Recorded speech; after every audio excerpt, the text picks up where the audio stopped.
السلام عليكم ورحمة الله وبركاته. ازيكم يا حبايبنا؟ عاملين ايه؟ يا رب تكونوا بخير. النهارده جاي لكم في فيديو جديد. هنعمل مع بعض البسبوسة بتاعه المحلات بالمكسرات. بصوا الطريقة ديت والله انا معتمداها على طول. بصوا، ولا معجونة ولا ناشفة ولا لسعت مني في الفرن ولا اي حاجة. بصوا الصينية اصلا انا حبيت اصور لكم اللقطة ديت ومعتمدة يعني الطريقة على طول. جربوها وان شاء الله تعجبكم. قبل ما نبدأ الفيديو كده نسمي بالله ونصلي على الرسول في التعليقات. واللي ما اشتركش في القناة يشترك.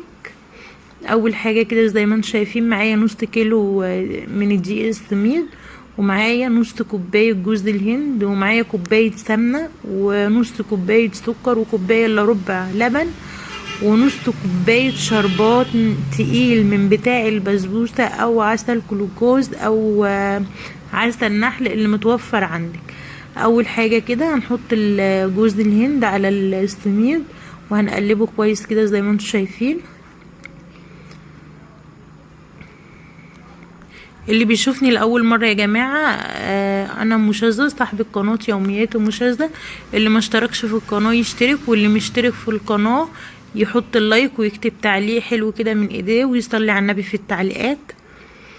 بعد ما حطينا بقى جوز الهند هنبدأ بقى ننزل بالسمنة بتاعتنا. طبعا السمنة طعمها بيتحدد يا جماعة بنوع السمنة اللي انت حاطة. يعني مثلا لو حاطة سمنة بلدي مش هتبقى سمنة زي بتاعة العلب. احسن حاجة السمنة البلدي في البسبوسة بتديها طعم وريحة جميلة جدا. انا هنا بقى حطيت كوباية من السمنة. هنبدأ بقى نبس كده الدقيق بتاعنا مع السمنة.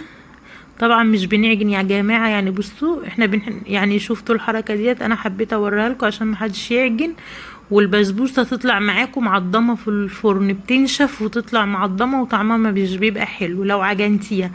انما انتي افركيها كده بصوابعك نفس الحركة اللي انا وريتها لك كده.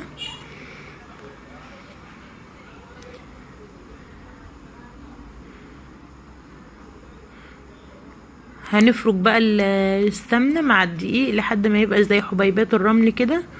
وبعد كده بقى هقول لكم على الخطوة التانية. بصوا بقى زي ما انتم شايفين كده خلاص كل الدقيق بقى زي حبيبات الرمل. هنجيب بقى معانا كسرونة كده هنحط فيها كوباية الا ربع من اللبن،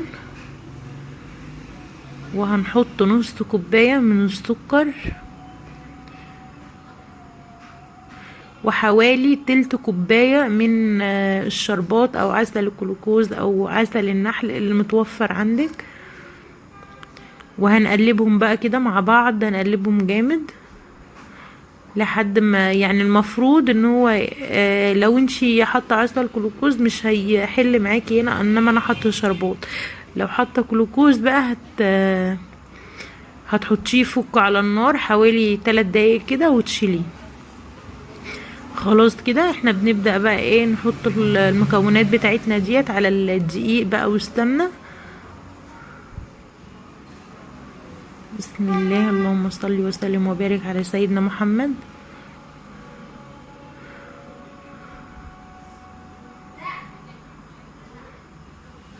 نبدأ بقى ندخل كل المكونات دي في بعضها برضو من غير عجن، بالراحة كده ومن غير ما تعجني خالص.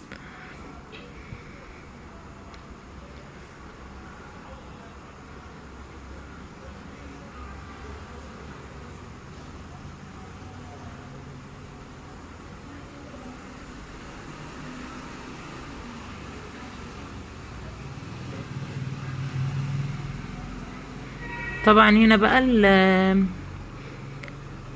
المضرب مش ماشي معايا في العجينة خالص، فانا هعمل بايديا. هتدخلي بقى كل المكونات زي ما انت شايفة كده في بعضها، مش هتعجني كتير، يعني حوالي 3 دقايق كده.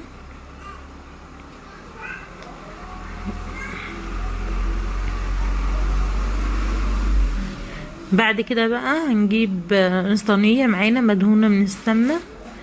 انا واخدة من الكوباية بتاعت السمنة حوالي معلقة دهنت بيها الصينية.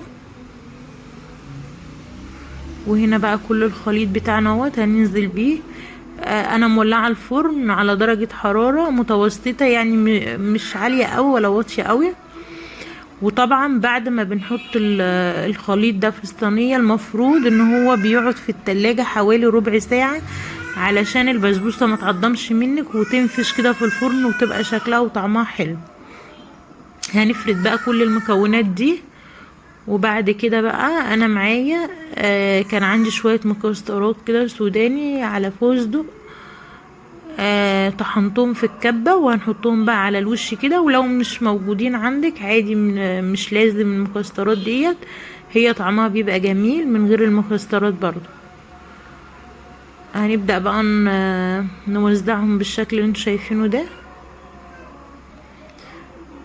وبالمعلقة كده بقى هنضغط عليهم علشان خاطر ايه ما يبقى لازق في قلب البسبوسة. لما نيجي نحط الشربات يعني ما يقومش من على وش البسبوسة.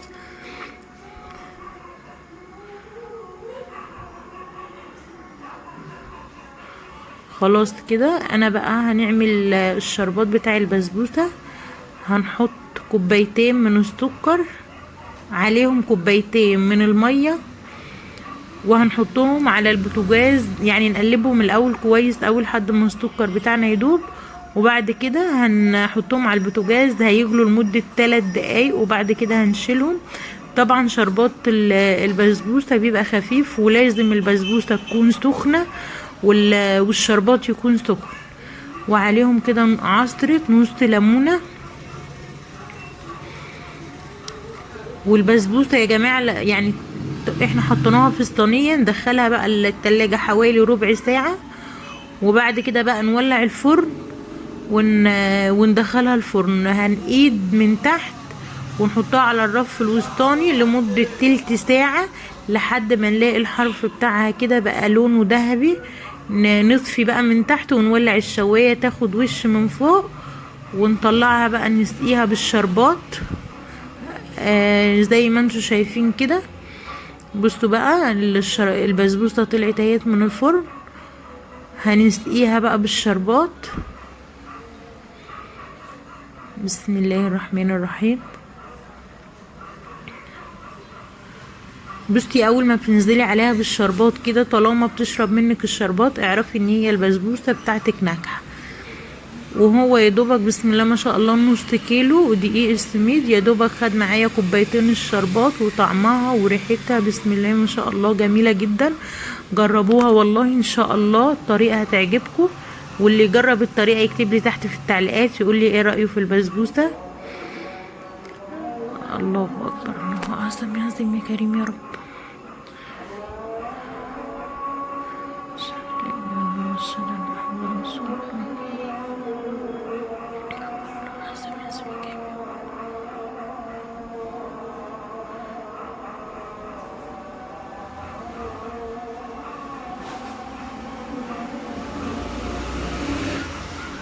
طبعا بعد ما بنحط الشربات عليها ما ينفعش تقطعيها غير لما تبرد. انا سبتها بردت كده حوالي نص ساعة، وبعد كده بقى طلعتها وقطعتها كده بالشكل اللي انتوا شايفينه ده. بصوا بقى البسبوسة طالعة بسم الله ما شاء الله متماسكة، بصي ولا مفرولة ولا معجونة ولا اي حاجة. ومن تحت كده واخده لون دهبي جميل، وبصوا من فوق شكلها عامل ازاي. جربوها جربوها ان شاء الله هتعجبكم، واكتبوا لي في التعليقات وقولوا لي ايه رايكم. بصوا شكلها والله العظيم وطعمها جميل جدا، والسمنه اصلا البلدي مخليه ريحتها جميله. بصوا الخرط بتاعتها متماسكه وشكلها جميل ازاي.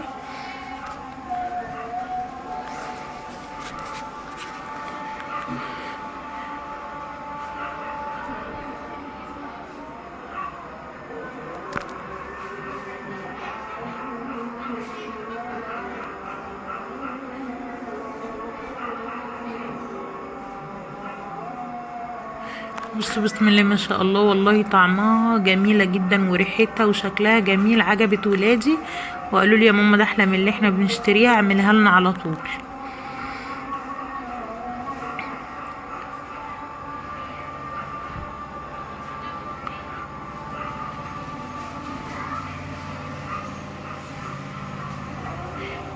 اللي وصل معايا يا جماعة لآخر الفيديو يعمل لي لايك ويشترك في القناة ويكتب لي تعليق حلو كده، يكتب تعليق، يكتب 2، صلوا على النبي كلكم في التعليقات كده وقولوا لي ايه رأيكم، بربنا يكبر بخاطركم.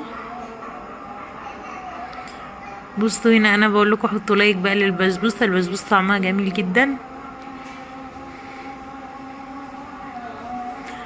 مش انا اللي كنت باكل، انا باكل كوكا واقفه جنبي عماله تقول يا ماما حته حته وانا كنت باكلها، عشان الناس اللي بتتفرج عليا يعني يقولوا لي يا وانتي بتصوري بتاكلي. لا مش انا اللي كنت باكل والله، ده بنتي اللي كانت بتاكل.